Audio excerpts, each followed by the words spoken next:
আসসালামু আলাইকুম রহমতুল্লাহ। সমস্ত প্রশংসা মহান আল্লাহ তাআলার। আপনাদেরকে স্বাগতম সুবহান এগ্রোর আরো একটি নতুন ভিডিওতে। কি এক মহা মুসিবত, আমরা পড়ে গেছি ইতিমধ্যে এক মধুর সমস্যায়। গতকালকের ভিডিওতে আমি আপনাদেরকে দেখিয়েছিলাম আমাদের ইনকিউবেটর থেকে নতুন কিছু বাচ্চা ফুটে বের হয়েছে, এবং কি তারও এক সপ্তাহ আগে আমাদের ব্রয়লারের কিছু বাচ্চা ফুটে বের হয়েছিল। সেগুলো আপনারা জানেন এখন বুডিং এর মধ্যে আছে, যেটা আমাদের ইনকিউবেটরের পাশে থাকা ছোট্ট একটা বুডিং এর মধ্যে। আর এইখানেই হচ্ছে আমাদের জন্য সেই মধুর সমস্যাটি, কেননা এই ছোট্ট বাচ্চাগুলোর আজ এখান থেকে জায়গা ছেড়ে দিতে হবে। যার কারণ হচ্ছে তার ছোট্ট ভাই বোনগুলো ডিম থেকে ফুটে চলে এসেছে। গতকালকে আমি ইনকিউবেটরের সেটআপে ডিম দেওয়ার সময় আপনাদেরকে দেখিয়েছিলাম তার আগের দিনের ইনকিউবেটরের হ্যাচিং এ দেওয়া ডিমগুলো থেকে কিছু কিছু বাচ্চা ফুটে বের হতে শুরু করেছে। আলহামদুলিল্লাহ আজকে সকালে আমি ইনকিউবেটর মেশিন ওপেন করে দেখি অনেকগুলো ডিম থেকে বাচ্চা ফুটে চলে এসেছে।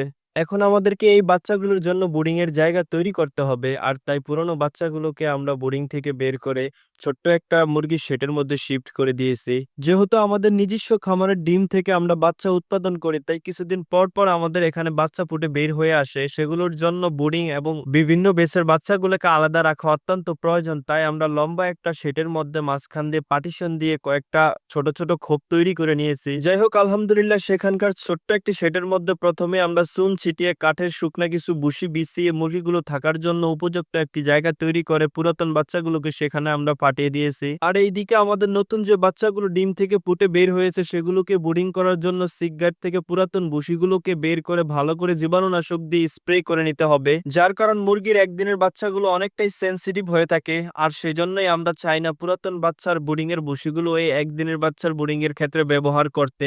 যাই হোক, আলহামদুলিল্লাহ নতুন বাচ্চাগুলোকে বোর্ডিং করার জন্য ভুসি এবং পেপার বিসেস সিকগার্ড সম্পূর্ণভাবে তৈরি করে নিয়েছি। আর এখন আমাদেরকে যা করতে হবে তা হলো নতুন ফুটে আসা বাচ্চাগুলোকে ইনকিউবেটর হতে বের করে এই বোর্ডিং এর মধ্যে দিয়ে দিতে হবে। আলহামদুলিল্লাহ আমরা নতুন বাচ্চাগুলোকে ইনকিউবেটর থেকে সংগ্রহ করে কিছু কিছু করে বোর্ডিং এর মধ্যে দিয়ে দিতেছিলাম। আমরা আগের অনেকগুলো ভিডিওতে আপনাদেরকে বলেছি, যেহেতু আমাদের নিজস্ব খামারের উৎপাদিত ডিম আমরা ইনকিউবেটর দিয়ে থাকি বাচ্চা পুরানোর জন্য, সেক্ষেত্রে আলহামদুলিল্লাহ আমাদের বাচ্চাগুলো অনেক বড় সড়ো হয় এবং নাদুস নুদুস হয়ে থাকে।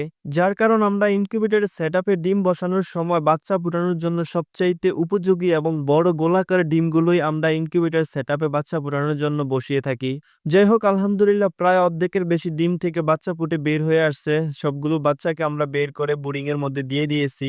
আর যেগুলো বাকি আছে আশা করি ইনশাল্লাহ আজকে রাতের মধ্যে সবগুলো থেকে বাচ্চা ফুটে বের হয়ে আসবে।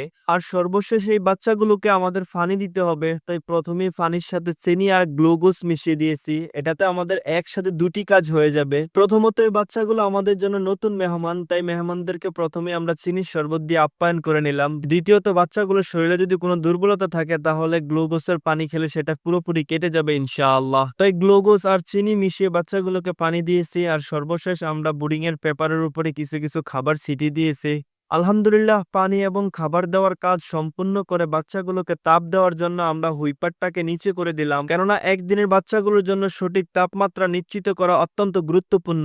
তো আজ এ পর্যন্তই, কথা হবে আগামী ভিডিওতে অন্য কোনো বিষয় নিয়ে। সে পর্যন্ত আল্লাহ আপনাকে ভালো রাখুক। আমাদের জন্য দোয়া করবেন, আল্লাহ তাআলা যেন আমাদের ব্যবসা বারাকা দান করে। আসসালামু আলাইকুম ওয়া রাহমাতুল্লাহ।